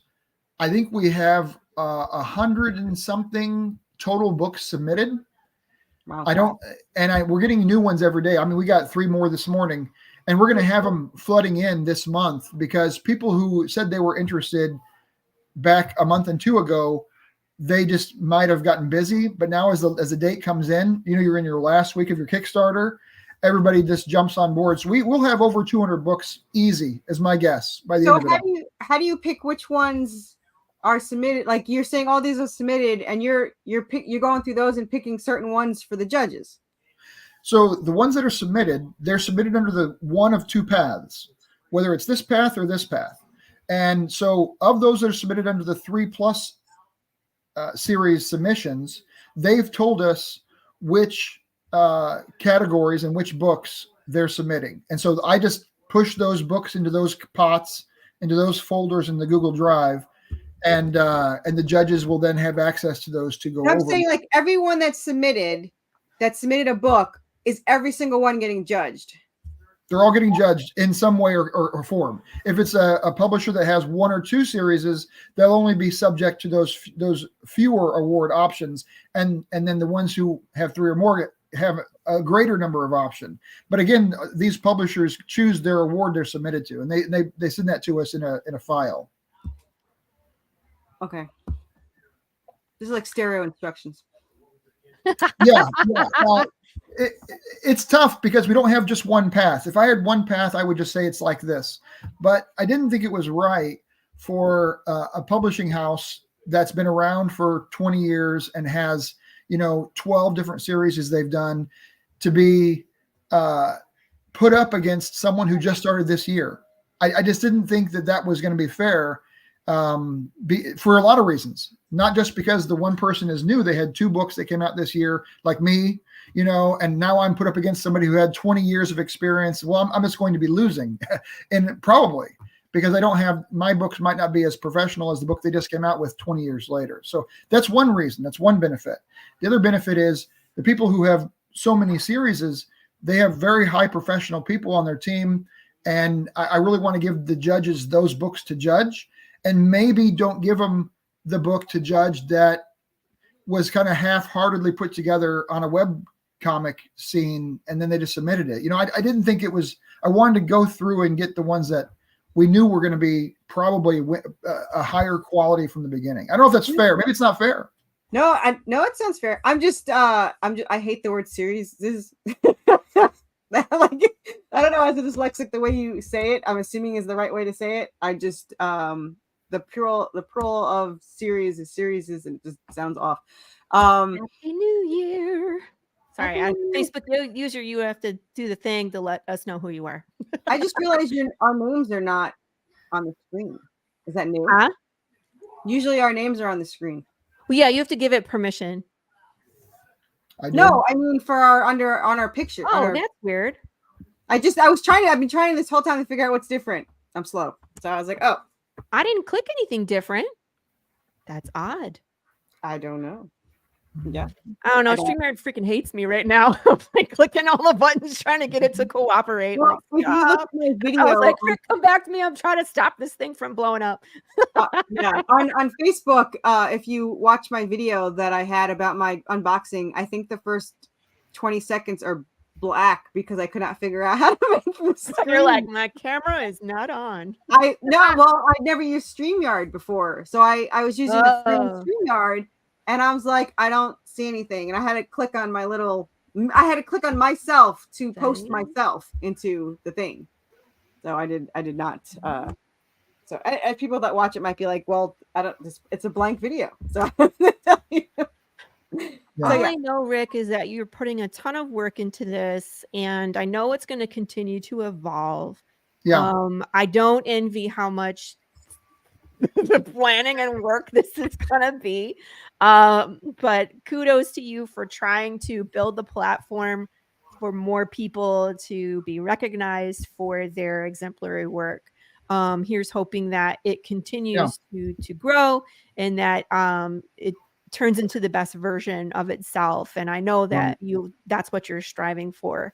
And if I screw up, or if the judges do something that the audience doesn't like, or if something falls through the cracks in some way, I'm asking for some grace. Okay, we're just doing our best. We're all volunteers, but we really have passion for supporting the indie market and supporting the indie creators. Anybody, I guess how we ended up in the end was, if a publisher is smaller than 1% of the market, then they can be accepted. If they're larger than 1% of the market, then we're not going to accept them. And I don't want to say that those other publishers aren't good, because they are great, but we really want to focus on the small guys. Yeah, absolutely. It's nice to be able to come in as somebody new and still be able to participate. And like you said, not have to compete against those who are 20 years down, into their path. No, I have more issues than some that have been doing this for 10 years. So there's that. I didn't say they were better. I just did have more. So, it's the same as trying to like put in your stuff for a Ringo Award. And it's like, oh, Laurie's been making comics since 2022. We're not even going to bother looking. You know what I mean? And also, when you put in awards where it's just people's choice, the people who have a following of 5,000 people versus a following of 500 people, I mean, the 5,000 people followers, they're going to win. That's just by people clicking the button. And I was surprised for the Beam Awards, because when I had only sent it to like 20 people, so I'm like, oh, I might win something. And then he's like, oh, 300 people voted. I was like, oh, I probably won't win anything, but I did. So I was actually like, cool. And I don't know 300 people. Right. And I love when getting recognition, but you know what I really hate? I hate having to compete against my friends too. that makes me super uncomfortable. So if my publisher nominates me and then it goes against a panel, I think that's different than like a popularity contest. Because I'm like, vote for me, vote for me. But then I'm like, but Carissa's on there and Brandon's on there and Dre is on there. And it's like, I want people to vote for them too. So I get really uncomfortable when it is a popularity contest and I'm like, please go vote for me. Please go vote for me. Please go vote for me. And again, it's just like, I don't want to do that. I don't want to compete against Carissa. That's never my intention. You know what I mean? She'd win and she'd feel guilty. That's not true. That's not true. All right. I did like the Beam Awards. I did not like sending the link to everybody and say, vote for me. I did it because it was cool, but I did not like it. And when I got asked again by another person for a different award, I didn't do it because I was just like, I feel like I'm bothering people to be like, go vote for this, because they're not going to want to say no. They're not going to want to not do it. Right. So you know what though? When I posted, I was like, hey, come vote for me on this thing.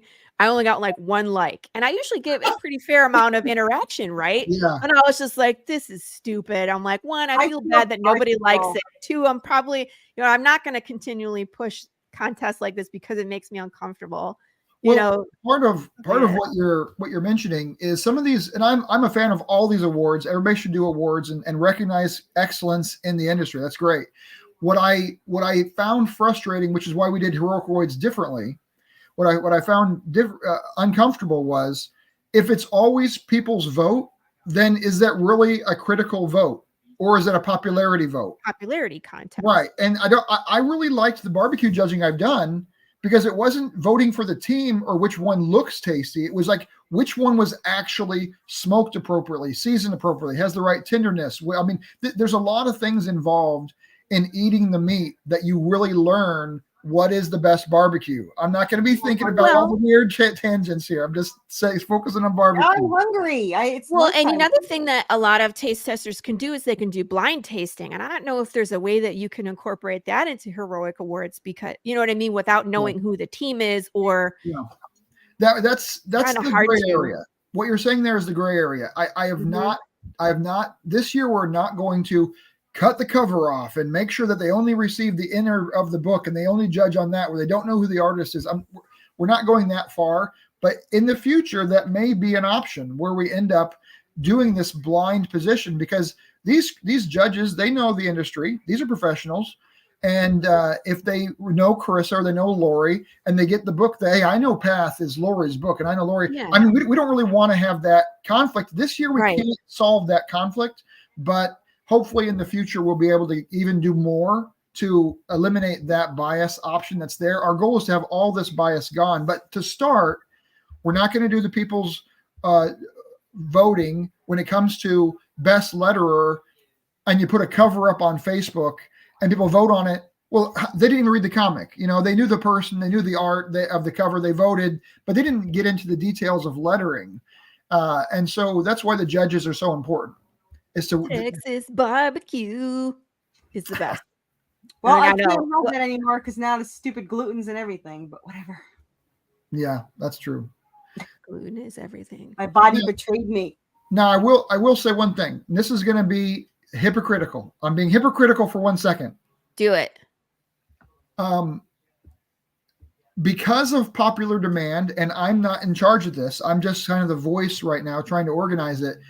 The popular sway was that we have at least one People's Choice Award that is popularity. Okay. Maybe not. I mean, what about not necessarily popularity, but the people can nominate it and it still goes, like the top 5 or what, I don't know, goes. How would you choose from there? It should still go through the panel.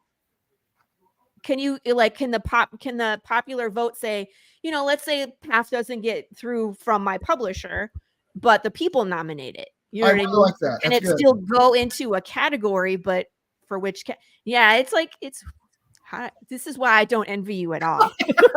I'm like, how would that work? If someone nominates Path for, let's say, best writer, because that's what I do, right? Because we all know my lettering is crap.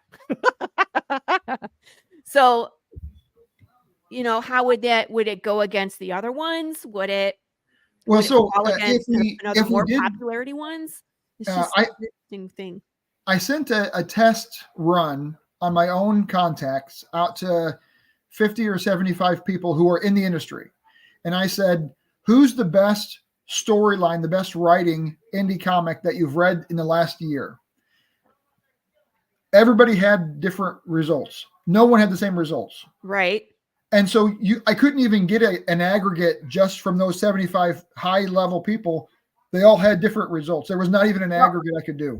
So it ended up being that the people's choice is really the only option I feel that can be popularity, because there's 3,000 books we're going through in the indie market of 2023. I mean, how do you get the best by a people's vote? It's hard to say. I don't know.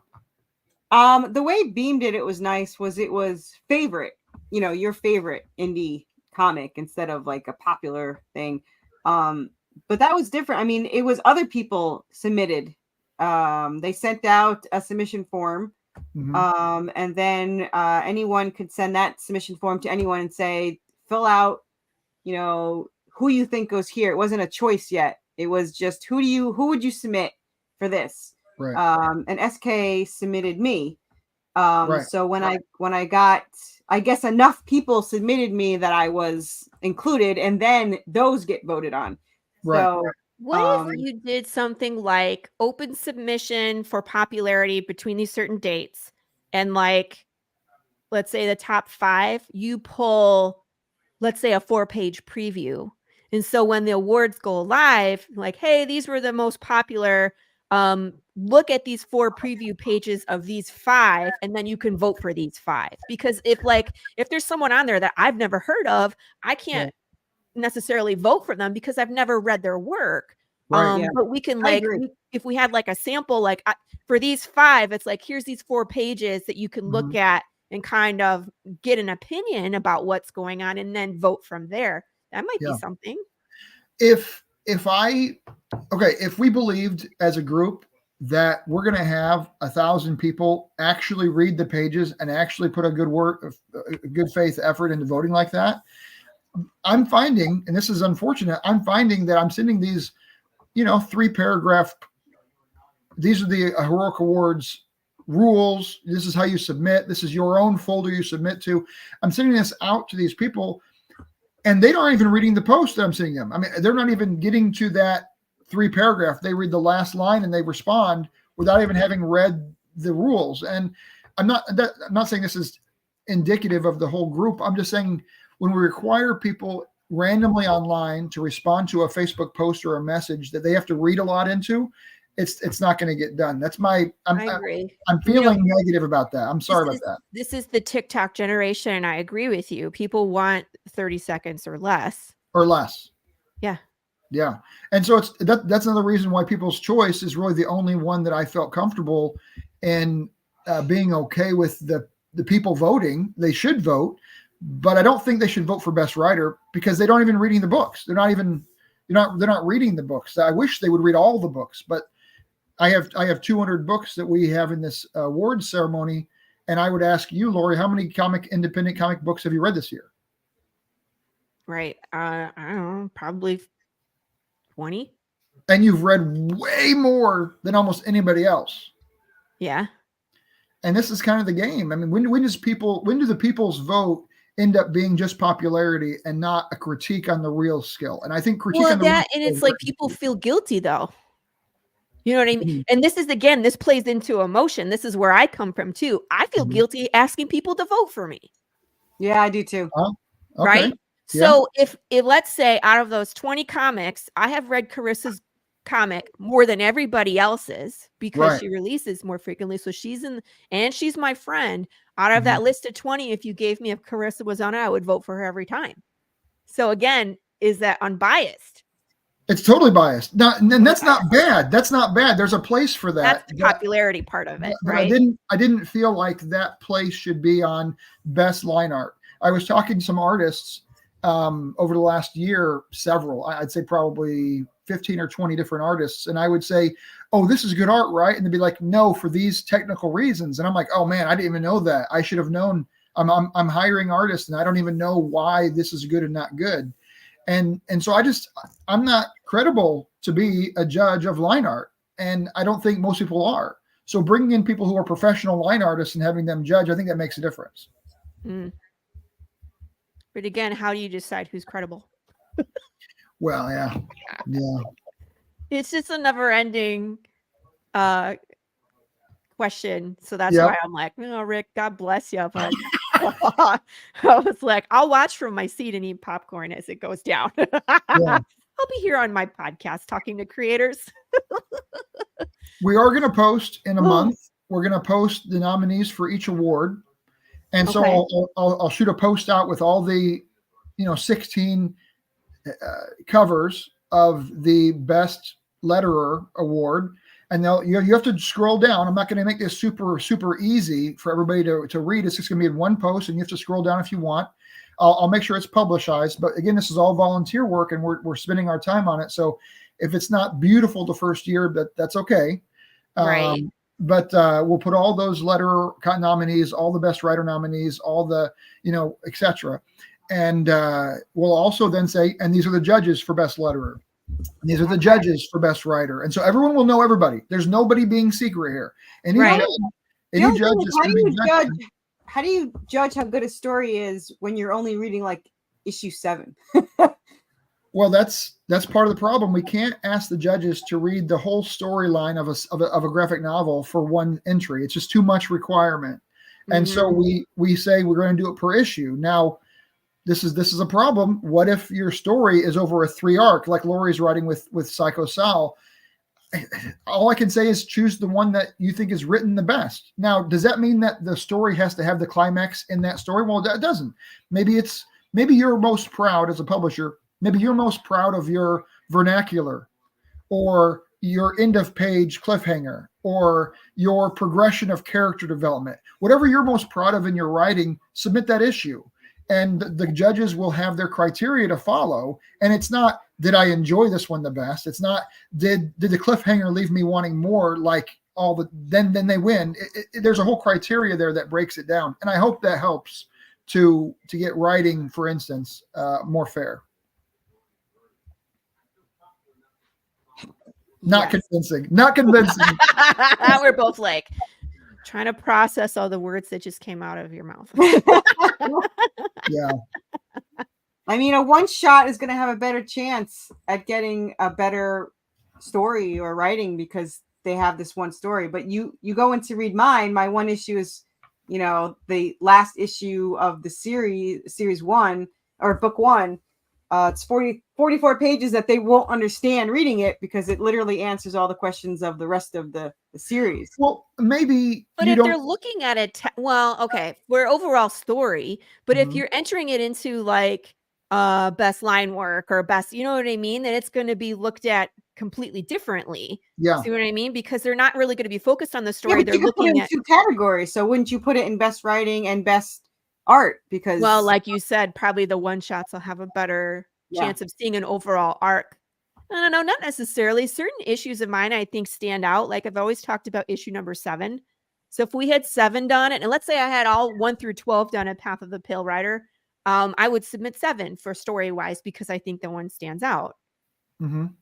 I think also one of the problems that we're running to for Heroic Awards is exactly what all 3 of us are talking about. All 3 of us are writers. Mm-hmm. None of us 3 are artists. And if we're sitting here talking about which one we're going to submit for best writer, we're thinking about it from our perspective. One of the hopes of having publishers submit is the publisher may or may not be the writer. They may be like with William, he's the cover artist. He's not even the writer or interior writer, drawer. And so one of the benefits that Heroic Awards can succeed at, hopefully, is the publisher will know what the strengths of each book is, not just what their strengths are for their thing. But you're right. Most submissions have best writer or best cover. One of those 2 is on almost every submission of the 2. So those are going to be heavy categories, is best cover and best writer. People aren't thinking, deeper. In my opinion, they should be thinking, hey, I want to submit for best colorist because my colorist is the best. And we haven't seen as much of that as we have the other 2 categories. See, I would for 8, but I can't for book 1 because coloring was not his forte. He did an amazing job, but it's not his strong point. So I wouldn't put for coloring for my artist, but my artist did amazing line art or whatever, or overall art. I don't even know. Like, I like the overall art, but I think his line art is whatever. But yeah, I mean, I would definitely put Matt up for color. I think he did a phenomenal job. Yeah. You should see the stuff he's. Oh man, when you guys see Path number 4, Matt Chambers should be nominated. But again, that won't be until next year. But just amazing stuff that I can't share yet. Right. That's some great work. And love you, Matt. And we're gonna see how it goes. I am definitely not claiming perfection. The community will deem what it will. If the community likes it, if there's a lot of interaction, if the people say, hey, this was well worth it, we're going to submit for next year, it'll keep going. If we bomb and it ends up falling apart, then I failed. But at least you tried. And I mean, I think your heart's at least in the right place where you're trying to promote indie and you're trying to do it the right way. And you're taking a lot of feedback, how can we do better and what can we do differently? So again, I hope you find your place and that you succeed. I really do, because again, if it helps the community, it helps us all. Right. That would be great. I think if we have just one takeaway from Heroic Awards, if there's only one takeaway, it would be more people found out more books that were out there that they never had heard of before. And this is one of the benefits that I think Heroic Awards has over other award categories that are out there, is when those other categories are out there, you see that there was 6 or 8 people that are comic books that you can vote for instance. We have 200. We have hundreds of books. And if we just can have all those visible to people and then spotlight the ones that stand out in their category, I think we're getting visually, like the words, the names, the people, and the visual art out there in large number. That's my hope. When you scroll down through our Facebook page, you're seeing every day a post of a different book. And I'm hoping that people who do that, they're like, whoa, I didn't know that was even a book out there. I might look into that. And that's one of my, if that can be met, I would feel like this was a massive success. Yeah. Yeah. Even if it's just to bring light to one book, you know what I mean? It's worth it.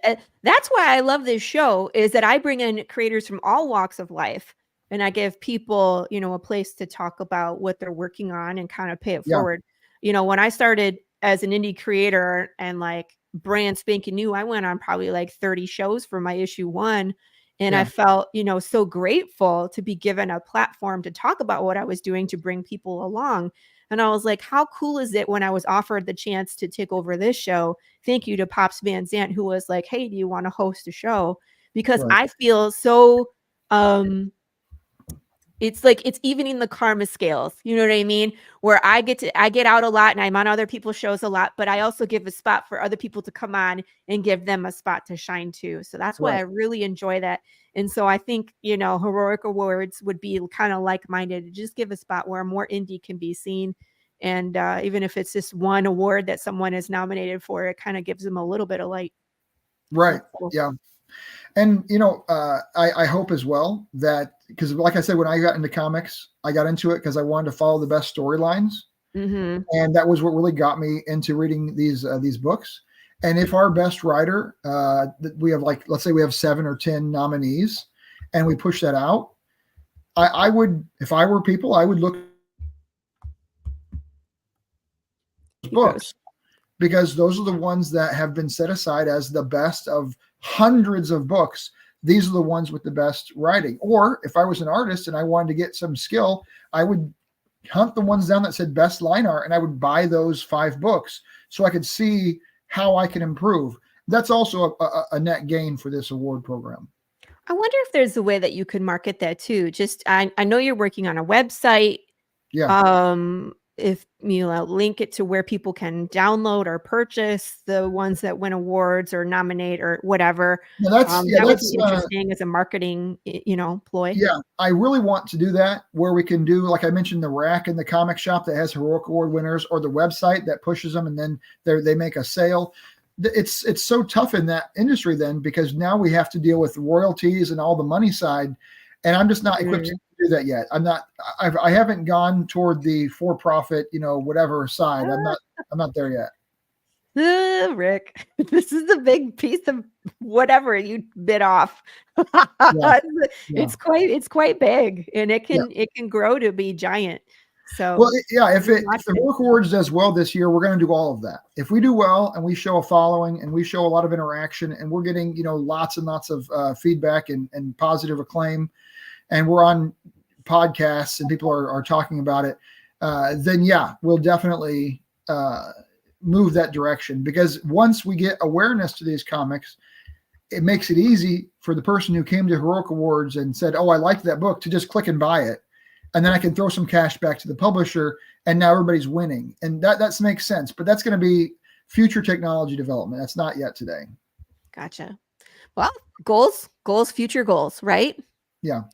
So then your goals for 2024 are, let's wrap up the show with saying, like, what are you guys already heard my goals. I want to hear Rick's goals. Carissa, we already talked about all the things that you're launching, but if there's any other goals, let's talk about it. What's your goals for this year for Heroic and for Orphan Bloodline? Yeah. So I really want C2E2 to be, our carrier, and I want it to be the Midwest's award ceremony, because Ringo is, I think, on the East Coast, and Eisner's in San Diego Comic-Con. So there really was a hole, I felt, in the middle of the country that could use a great awards program. So I hope this can be that year after year. So that's one goal for sure. On Orphan Bloodline, I want to produce more books. 3 is finishing up art right now. I want to do at least 4 and 5 as well this year. And I think that I'll be able to, but that's now we're getting into a lot of production. And but I hope that's possible. And then on a personal note, my wife and I hopefully will get pregnant this year. That's our goal. Oh my God! Yay! That would be exciting. Sorry, when it came to babies, I was like way more excited than all the comic stuff. I'm like, babies. Yeah. So she's very excited about it. I'm very excited about it. We've never been in a place where we both felt like it was the right move for our family until about a few months ago, and now we feel like this is the right time for us. And it's really odd how that came together. Like I didn't think it was going to match up, but we're really on par right now, and hopefully we can get pregnant this year. Well, I hope so too. I want everybody else to have babies. I'm done with the babies. No more babies. This shop is closed. Yeah, I've been done. So yeah, right. So it's like good. I can hold the baby, take pictures, give the baby back, give the baby back. I like to sleep. Right. Well, so, God bless you on that, and I really hope you're successful and that all of your goals come to fruition in 2024. Carissa, you got any last parting words about what your goals are for 2024? Come on, Tuesday morning brew more. Yeah, I'm down to be on it more. I'm here to co-host 2 times a month, or be on the show 2 times a month. I don't know how Laurie puts up with me that much, but we have a blast that she does. I would like to. Mine always revolves around this. I want to finish the rest of the scripts. Not all 90, but I want to finish series 3. We finished the first 2 series in 2 years, so we could probably get another one done. He's like, we'll do another 4 hardcovers. Yeah. Right? Well, my goal is to do a hardcover every year, but book 3 has 12 issues, and book 4 and 5 are 15 issues each. So I don't know, but yeah, I'm definitely looking to get the hardcover. The next book 2 will be out October. So yeah, Halloween. I don't know how either of you do what you do. I'm in awe of both of you. I'm still on issue 4. Well, you know what though? Yours are awesome. So well, you're also doing, like I said earlier, you're doing Psycho Sal. You still, well, yeah, that's true. But still, it's like you kind of have to walk your own path, and everybody walks their own, and be proud of what you do. No matter, it's like if you're doing what you set out for yourself, that's all that matters. You can still watch people and learn and strive. But again, I'm never going to be Carissa Grant in all her greatness. I'm never going to Oh, be. aren't you lucky? Yeah. So I am Laurie Calcaterra. I do Path of the Pale Rider at our pace, and that's all I can control. That's what I do. So yeah. And you can search for me on Kickstarter, Worthy Chaos. I'm always free launch or she's live. always on there. There's always something always popping on there. And I give up on links. Just search Worthy Chaos, and that's all you need. I'm the only thing that pops up. So, but like 9 pop up. So sorry. That's true. Make sure you're looking at the right one. Yeah, that's the funny part. Rick, where can people find you on social media? So Richard Duree, Facebook, Heroic Awards, Facebook, Orphan Bloodline, Facebook. I stay on Facebook primarily. I found that that's the best communication network for the comic industry. I think it's better than Twitter, and it's part of Instagram already. Facebook is, so you get both of those. But I do like Twitter as well. But I think that Facebook's where it's at, so that's where I'm at. Gotcha. Cool, everybody. You can follow Rick's journey there for both his comic. We are all listed on chartercomics.com, so you can come check us out there. And of course, remember to follow the Tuesday Morning Brew. If you haven't liked this bad boy yet, go ahead and click that like, heart, whatever you choose. And then join us next week for another guest. Everybody wave at the camera and say goodbye. Kiss your babies. Be excellent to each other. And we'll see you all next week.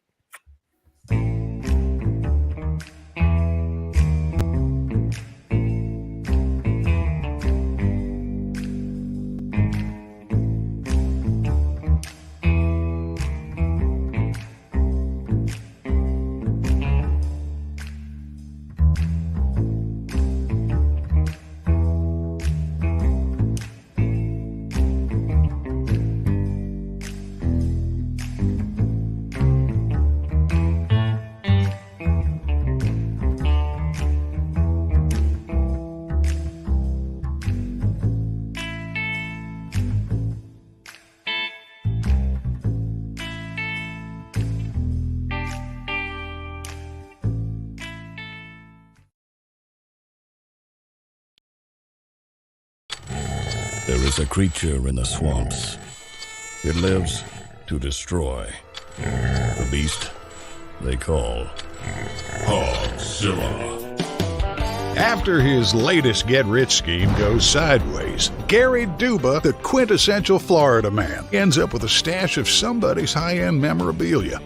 His gal Crystal is on probation and preparing for the fight of her life, squaring off against Australia's Queen of Combat. Delilah's got her back in training, staying off rich foods and the nose candy. Meanwhile, Gary and his best friend Floyd have been hired to wrangle a massive, abnormally aggressive feral hog that's terrorizing the swamp and wrecking Gary's old neighborhood. Can they bag the elusive monster swine without destroying the Sunshine State? Reserve your copy of Florida Man vs. Hogzilla at FloridaManComics.com. We're bringing back funny books, y'all. Comic Books for Kids provides comic books to kids in hospitals and cancer centers across the U.S. It's a place where we can all work together to make sure every child has a comic book. 100% of all proceeds go towards the kids. It's about making a difference, and while they're in the hospital, allowing them to fly like a superhero, battle dragons, or rescue teddy bears. We are in every state in the country and now support over 160 hospitals. Every month, we add more. Visit